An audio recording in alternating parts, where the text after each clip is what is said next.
ada ke lemak sihat?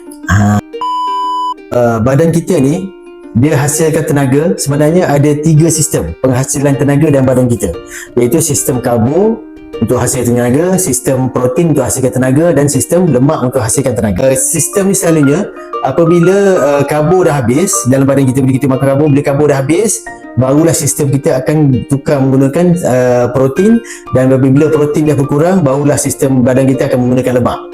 Jadi cara yang terpantas untuk supaya badan kita menggunakan sistem lemak kita, iaitu kita kena stimulate dia dengan memakan lemak sihat.